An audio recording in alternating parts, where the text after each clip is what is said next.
Over the past 12 days, Israeli troops have encircled Gaza City, effectively cutting the coastal enclave into two. This as they look to hunt down and eliminate Hamas fighters. According to figures released on Wednesday, 31 Israeli soldiers have been killed during the Gaza ground offensive and more than 260 injured. Gaza officials say over 10,000 people have been killed by Israeli forces since the 7th of October, 40% of them children. Defense Minister Yoav Gallant said Israeli troops are tightening the stranglehold around the city of Gaza.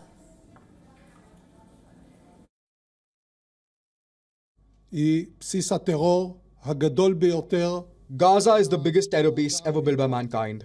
This whole city is one big terror base.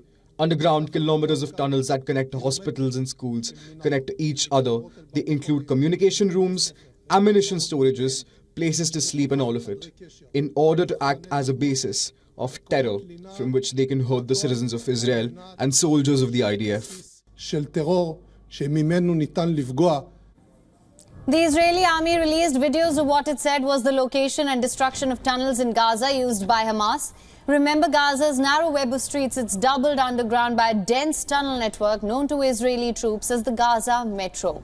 Some tunnels are as deep as 100 to 130 feet below ground, allowing militants to change positions away from danger of strikes. Rocket batteries hidden just a few meters beneath the surface can be uncovered with a trapdoor just for the time it takes to fire a salvo. Israeli forces gave a small group of foreign reporters a rare view of their advance, driving them along sandy routes churned by tank trucks and the fringes of Gaza City, Blackened windows, shattered bedrooms, pockmarked walls. Israeli strikes in some cases have demolished entire city blocks.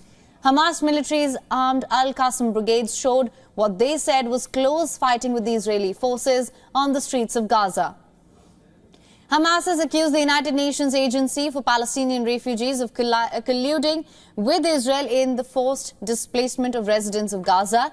Thousands of Palestinians are fleeing south from Gaza City on foot, in some cases carrying nothing but the clothes on their back.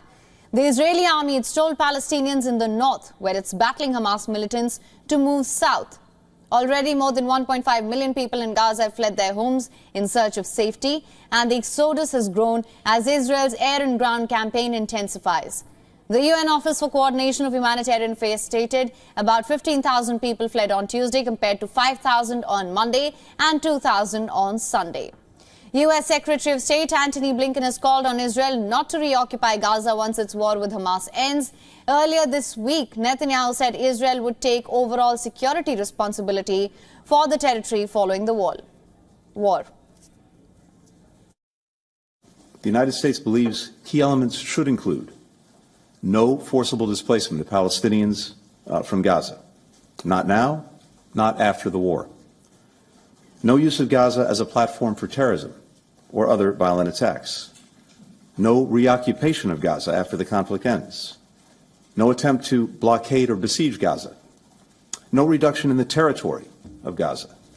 The Israeli government stated it was still very premature to discuss post-war scenarios, but that Gaza would be demilitarized and must never again become a terror nest.